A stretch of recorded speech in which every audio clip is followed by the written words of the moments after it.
nombre es Diego Eduardo Merino Lazarín. Esa es la pregunta, ¿no? Es decir, hay definiciones de diccionario, ¿no? Y definiciones de prepa, digamos, ¿no? Como la capacidad del hombre para analizar las cosas a la luz de su razón, etc. Pero, vamos, de alguna forma eso sería circunscribir muchísimo el concepto de filosofía. O mejor dicho, eso sería circunscribir la filosofía misma, ¿no? De entrada porque existe un sesgo muy fuerte en Occidente en el que la filosofía nace en la antigua Grecia y solo ahí se desenvolvió de manera plena y de repente permeó varios países en Europa y demás, dejando afuera pues toda la tradición precautémica, los chinos, los indios, etc. Y eso pues es verdaderamente negligente y arbitrario. Hay pensadores en la contemporaneidad que están luchando por desestigmatizar esto, deseuropeizar, digamos, el pensamiento de que la filosofía nace en Grecia. Entonces, vamos, frente a todos estos paradigmas, de uno u otro modo, pues no podemos encerrar la filosofía en una situación específica, ni tampoco podemos dejarla nada más en el plano de la razón, porque en un momento dado, pues hay muchísimos otros autores que hacen uso de ella, por supuesto, pero no apelan nada más al uso de ella, ¿no? Entonces, la filosofía creo que es un ejercicio. Eso es, creo que podría ser una respuesta directa. Es un ejercicio porque no es algo que se haga cuando uno está inspirado y no es algo que se procure solamente cuando llega la idea brillante y lo digo, ¿no? Es un ejercicio en el sentido de estar todo el tiempo trabajando sobre filósofos, trabajando la propia filosofía, tratando en un momento dado de ganarse el título de filósofo, ¿no? Nosotros nos licenciamos y nos graduamos como licenciado, maestro o doctor en, pero de eso a que seamos realmente filósofos, pues es enorme el abismo, ¿no?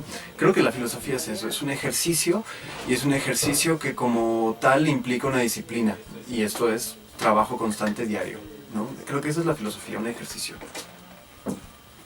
Un ejercicio poético además, perdón, porque creo que ejercicio poético en el sentido de poiesis, como un ejercicio creativo, es necesario crear, no nada más interpretar o reinterpretar, sino sería necesario crear una nueva visión, un nuevo paradigma tal vez.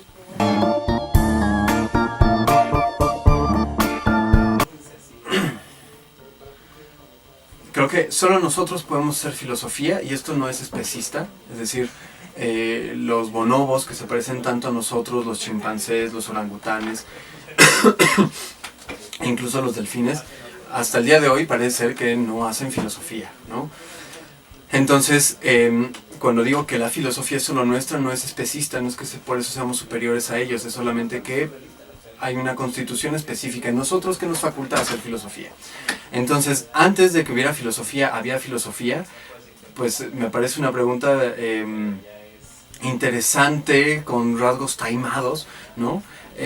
No voy a decir capciosa, pero de alguna forma, pues, ¿había filosofía antes del hombre? Pues no había filosofía. No creo que hubiera filosofía, ¿no? No hemos encontrado todavía un dinosaurio o algún mamífero extraño ahí que tuviera la facultad de generar. Es más, parece ser que ni siquiera los neandertales, cromañones y demás tenían estas posibilidades. Esa sería como la respuesta. A lo mejor si la filosofía existía antes de la filosofía, a lo mejor había que replantearla como ¿había filosofía antes del hombre? La respuesta es no. Ahora bien, si nos queremos ver mucho más elucubrados, si había filosofía antes de la filosofía, pues tal vez sí, es decir, tal vez existía de uno u otro modo las condiciones de posibilidad para pensar el mundo e interpretarlo antes de que hubiera alguien que llegara y lo interpretara y lo pensara, ¿no? Es decir, ahí estaba dada la existencia, que de alguna manera pues eso es filosofía, o es aquello que es susceptible a ser filosofado. Entonces, si atendemos a esto, pues sí había filosofía antes, solamente que necesitábamos tener un agente, un sujeto, un individuo específico, que se centrara a analizar eso que acontece ahí y empezar su discurso, ¿no? Creativo o interpretativo. Pues no sé, algo así. Y una tercera acepción es, ¿había filosofía antes de la filosofía? Si entendemos el mito como una forma de filosofía, pues sí, ¿no?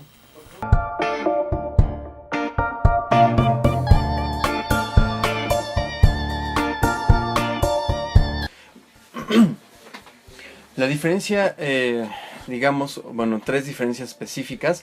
En primera es el lenguaje. El lenguaje en el que estos se presentan. De repente los mitos tienen una estructura, no quisiera decir ni literaria o más narrativa, tiene una estructura propia, que es una estructura muy diferente a la filosofía.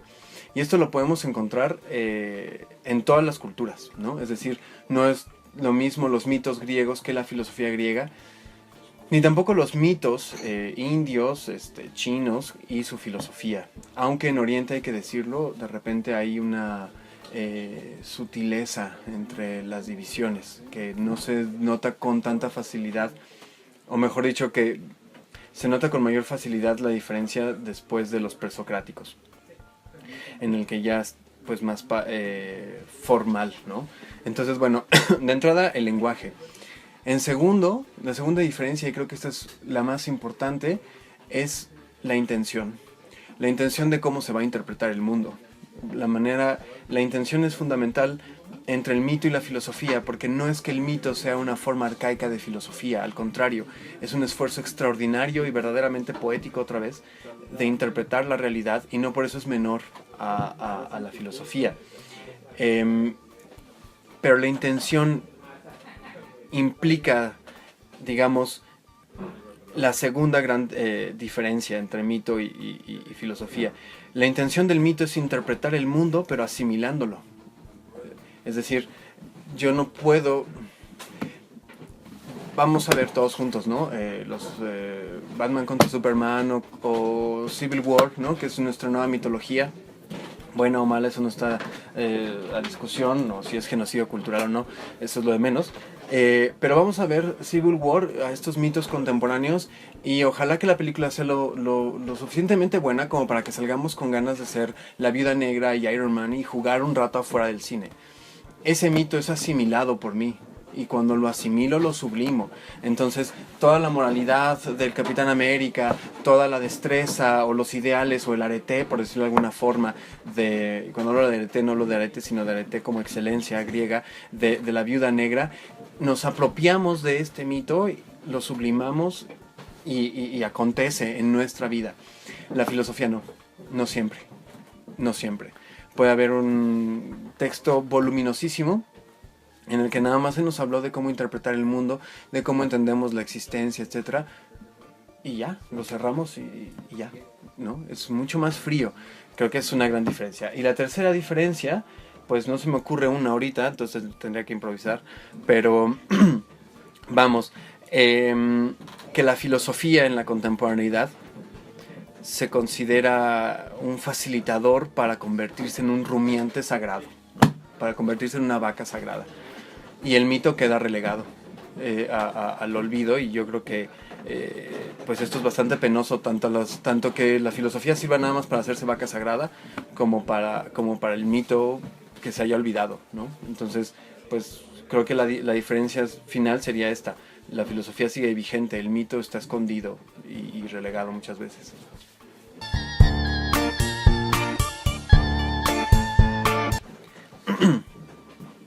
El ser después de la muerte. Bueno, habría que analizar qué tradición, ¿no? Bajo qué tradición filosófica vamos a contestar eso. Heidegger diría, somos seres para la muerte. Entonces, el después causaría un poco de ruido, más bien somos para. Pero,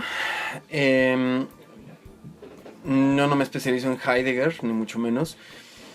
¿Qué pasa con el ser después de la muerte? Voy a verme muy clásico. Pues el ser permanece, porque, y no estoy hablando del alma y del espíritu y al más puro estilo Gasparín, que continuamos y nos vamos al cielo, al infierno o al purgatorio. Digo, ya no tenemos oportunidad de irnos al limbo, ¿no? Porque hace unos años dijeron que ya no existe. Entonces, pues mientras todavía existe el infierno y el purgatorio y el cielo, pues aprovechar la oportunidad, ¿no? Entonces, en este sentido, no estoy hablando de estas realidades metafísicas. Cuando digo que el ser después de la muerte permanece, es porque lo que ha sido no puede dejar de ser, de ninguna forma, ¿no? Entonces nosotros no podemos dejar de existir, porque ya fuimos alguna vez. Entonces, si nosotros existimos es porque de alguna forma somos. Y en tanto somos, estamos, y si estamos siendo lo que somos, siendo. Entonces, ser, ¿no? Entonces, ¿qué sucede con el ser después de la muerte? Pues continúa el ser, aunque ya no tenga permanencia en un plano determinado, ¿no? Como espacio temporal, por lo menos vivencialmente, porque el cadáver está ahí, se va a pudrir y va a devenir, y de alguna manera, pues dicen, ¿no?, que la materia no se crea ni se destruye, entonces pues atendiendo a eso pues continúa. Pero metafísicamente hablando, y cuando hablo de metafísica, habría que pensar en una metafísica fría, filosófica, ¿no? Una metafísica contemporánea venida a light, ¿no? ¿Qué pasa con el ser? Pues continúa, porque repito, lo que ha sido no puede dejar de ser. Y esta es mi postura, ¿no? Eso creo que es lo que sucede con el ser. Claro que a mí me gustaría morir y que mi ser o esa entidad llamada ser pues trascendiera y se encontrara con las personas que ama y todo esto. No lo sé y no creo que haya facilidad para contestar eso. Entonces mejor coronémonos de rosas porque mañana nos vamos a morir y vivir aquí y ahora, ¿no? Pero esa es mi respuesta. Ahora, no es la única. Por supuesto que hay N cantidad de autoridades mucho más complejas que sostienen desde que no pasa nada y se reduce al olvido, ¿no? Hasta que, bueno, pues puede alcanzar niveles diferentes. O incluso, como el budismo, que implicaría la budeidad, que hasta cierto punto, y ahí hay un debate entre budistas, si se extingue o no el ser cuando nos convertimos en budas, ¿no? Atendiendo un poco a que el término nirvana en sánscrito pues significa extinción. Pero pues bueno, de mi parte creo que es ¿qué pasa con el ser? Pues continúa, no en un sentido metafísico, sino más bien, como muy bien referías, desde una perspectiva más bien ontológica, como el ser, ¿no? Al contrario, gracias a ustedes. Creo que lo expuesto en esta entrevista hace lo que cualquier discusión filosófica hace, que es generar más preguntas sobre el tema para las cuales nunca va a existir una respuesta fija, porque la filosofía no le pertenece a ningún país o a ninguna comunidad o a un individuo para determinar cuál es la respuesta verdadera. Y la filosofía es algo que cualquier persona, a pesar de eso, puede profundizar y reflexionar sobre. Ya que la filosofía es ejercicio exclusivo del ser humano en la necesidad inherente de preguntarnos por qué y cómo. Hasta el momento en que el ser humano tuvo conciencia de sí mismo en este mundo es cuando la filosofía tomó lugar como madre de todas las ciencias y pensamientos. Bien se asemeja a los mitos y tradiciones en cuanto a tratar de darle una explicación al mundo, esta tiene la tarea de entender al ser humano y a su entorno, sabiendo que no es la única verdad.